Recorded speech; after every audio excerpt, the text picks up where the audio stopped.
Does footy history tell us that Matt Rowell is on track for a Brownlow medal? St. Kilda depart Matty's match with a big win. The Hawks overcome a blustery first quarter to down the Giants.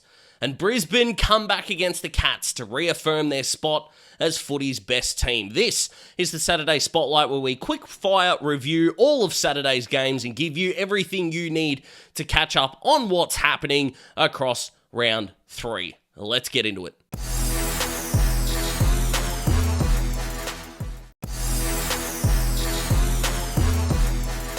Two comebacks to talk about. Let's start at the Gabba, where the reigning premiers go 3-0 with a win over the Cats. The Cats were really good for the first half of this game, and throughout the second half, still had some really good moments as well. I know it's really easy to shit on teams that give up these leads and go, everything went wrong. Everything didn't go wrong, but it probably does prove that Brisbane are a step ahead of the other teams in the competition. They were slow to start against the Eagles, but overran them in the second half, and it became the same here. Obviously, Geelong and West Coast are not on the same tier of team, but Brisbane did win this game the same way. I've always said if you are going to have an ugly game, make sure it's an ugly win, and Brisbane were able to do that, led by Will Ashcroft, Hugh McCluggage, and Dane Zorko, who were all outstanding.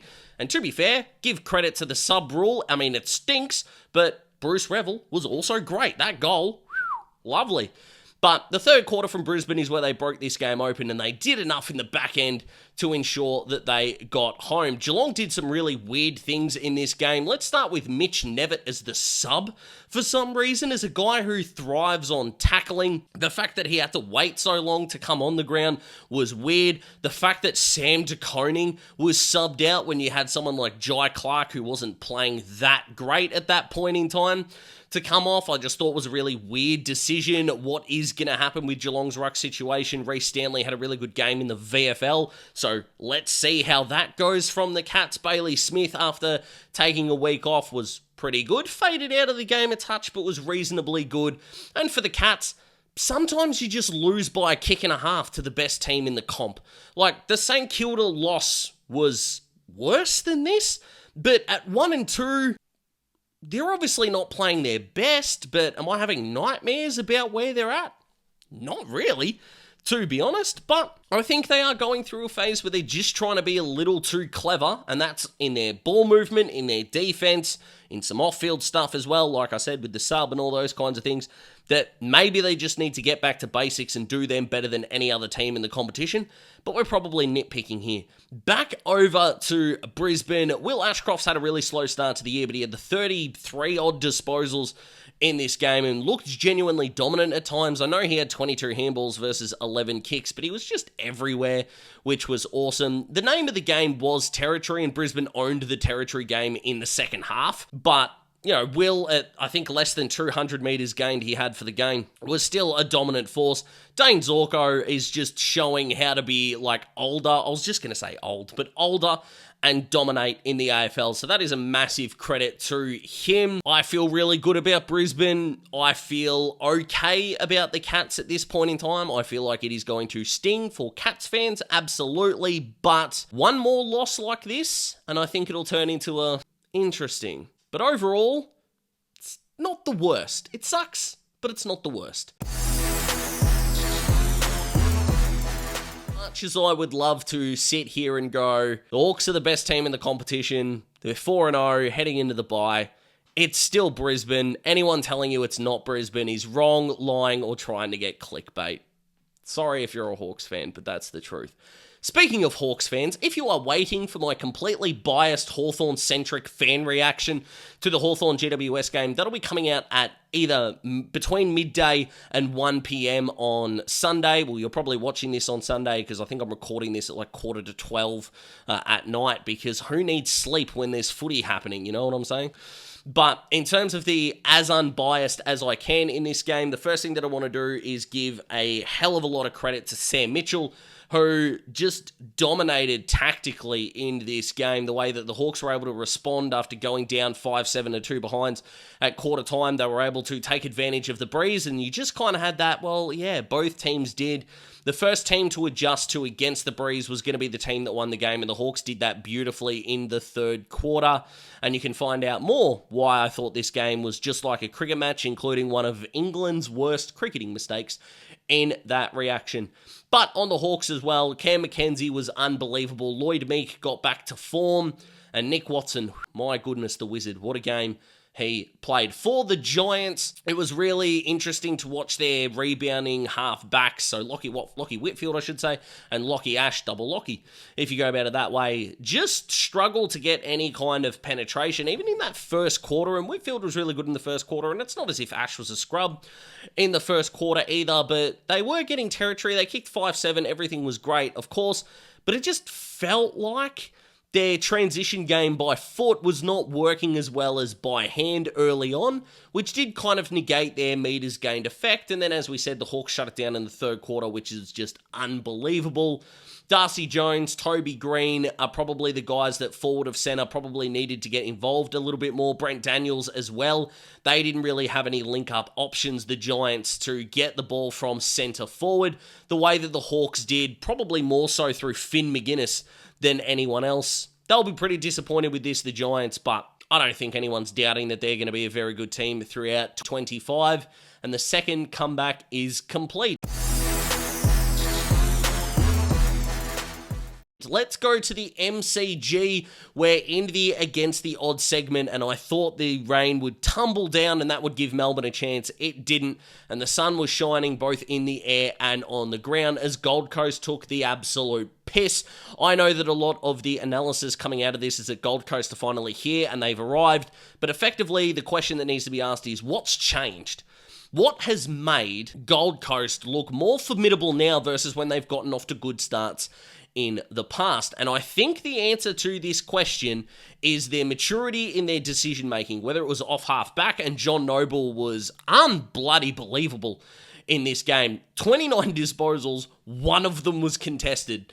And look, if you think that's a bad thing, God bless you, but he played his role to absolute perfection. That midfield group, Bailey Humphrey finally playing that sort of centre forward, CBA, high half forward role to amazing effect is fantastic. And the captain, Noah Anderson, what more can you say? He was a great captain's choice and he is repaying that faith in spades. He had 35 odd, I think, kicked a goal, and what a beautiful goal it was. It's in the highlights package for this game. And they were outstanding. Ben King, I know I shouldn't jinx it, but my God, that Coleman medal prediction's looking good right about now. It's looking real good. Gold Coast and Adelaide look like they may be the mistakes in terms of my top 8 predictions, and probably Carlton is going to be the big miss there. I've still got some faith in Freo, but I am more than happy to go along the lines of Gold Coast just had to show me. I know it's only round 3. I know they've only played 2 games, and people can debate that, yeah, they've looked good, but who have they played?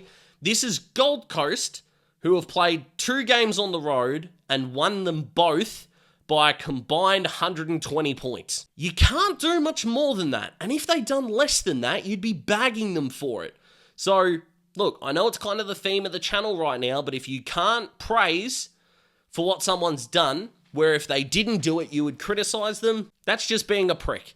And I don't want to be any more of a prick than I already am. So that's the way we roll from there. Now, what did I mean in the intro about Matt Rowell? How is history telling us that he is a Brownlow contender? Very simply, a game like he had, complemented by the fact that contested players post Dusty Martin in 2017 are winning Brownlows. Tom Mitchell, Nat Fyfe, Lockie Neal, Ollie Wines, Lockie Neal, Patrick Cripps. They all have one thing in common. None of them are good field kicks of the ball. And that's not me saying that Matt Rowell is not a great field kick by any means, but they are contested ball first, get under the umpire's nose, and what they're able to do post-stoppage, whilst semi-important, is not the thing that is going to carry them over the line. Rowell has taken the piss in both of his games. He should be on 6 Brownlow votes, although Ben King and Noah Anderson are going to be challenging for those spots across both weeks. That may be Rowell's undoing, but considering the kind of players that have won it in the past, he is absolutely up there, along with the likes of Jordan Dawson and others, of course, that are going to enter the conversation the longer the season goes on. Another thing that's working in Rowell's favour as well is that there are so many champions and really good players in the AFL right now that are either injured or going like a busted. So that helps in a massive way as well. Credit to Dimmer. Love how Gold Coast are playing, and I love their toughness.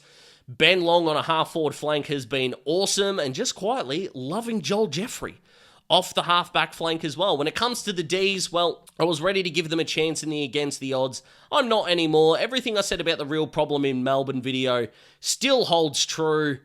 Simon Goodwin's probably going to join Michael Voss on the hot seat in terms of their coaching positions, and they're just in a transition phase. That's fine. Harvey Langford, though, yeah, my justification of him in the draft period, very lively. 6 clearances, needs more CBAs, I reckon. But this is all about the Suns. They were fantastic in the 4th and final game. Farewelling Maddie's match. Which, by the way, that 10 years went really fast. Like, it's incredible to me that it was 10 years ago that Maddie's match became a thing, and I don't mean that in an ignorant way, as in a spot on the footy calendar, not whatever another definition of that may be. The work that's been able to take place across the Maddie Foundation has been fantastic. Both Nick and Jack and the rest of that foundation, as well as the medical teams that are behind them, support them, and are delivering on the money that is being raised, deserve a hell of a lot of credit for those that are suffering from bone marrow diseases and bone marrow deformities.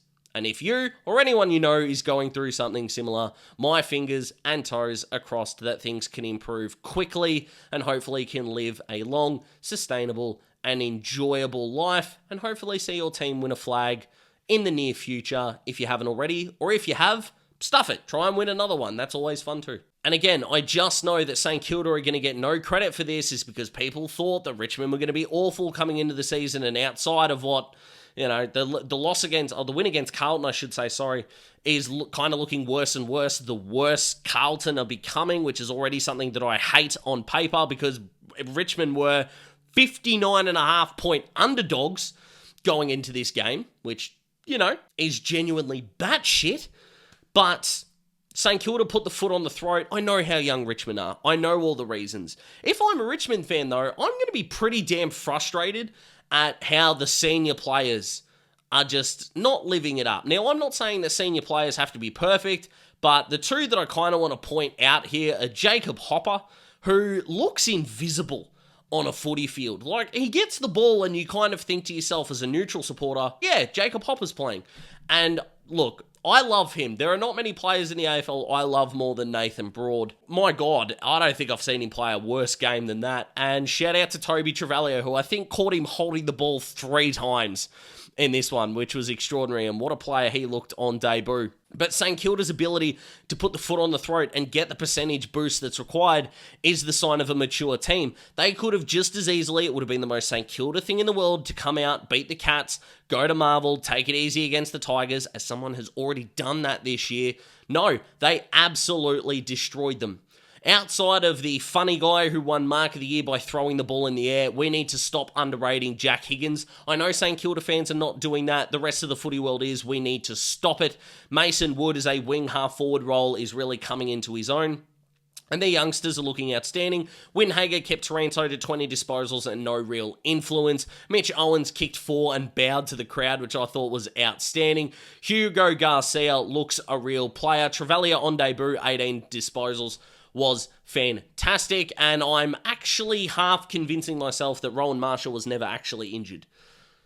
Because how the hell do you play that well with a busted up pelvis? I don't know. Clearly, I'm not a doctor and I've never done a pelvic injury. But he took the piss. St. Kilda took the piss. Credit to Happy Ross, who's looking very happy. And of course, credit to the recruitment department, who are using Jack Macrae better than the Bulldogs have been the last couple of years. Now, I'm not actually giving the Bulldogs a lot of shit for getting rid of Macrae, purely and simply because they've got Bont, Libba, Richards, Riley Sanders, who's rolling through there. Like, he was just the odd man out at that point. And if you're thinking, yeah, Daz, but Bont and Treloar are injured, you don't predict that in a trade period. And Ed Richards has still been awesome, and look how well the Bulldogs are going at the moment. This trade was a win-win. The Bulldogs weren't wrong for doing it. St. Kilda didn't get a steal. He fits that role better than anyone at St. Kilda can at that time, or could at that time, and everyone at the Bulldogs is thriving in that role, and Latham Vandermeer is arguably in the All-Australian team right now, and Jack Macrae doesn't have to play half forward. Yay, happy dance for Jack Macrae for St Kilda and the Bulldogs. I am praising St Kilda and the Bulldogs. Is it bedtime for me or something? And I say that sarcastically because there are St Kilda fans on this channel. It hasn't been as much lately, but are convinced that I hate the Saints.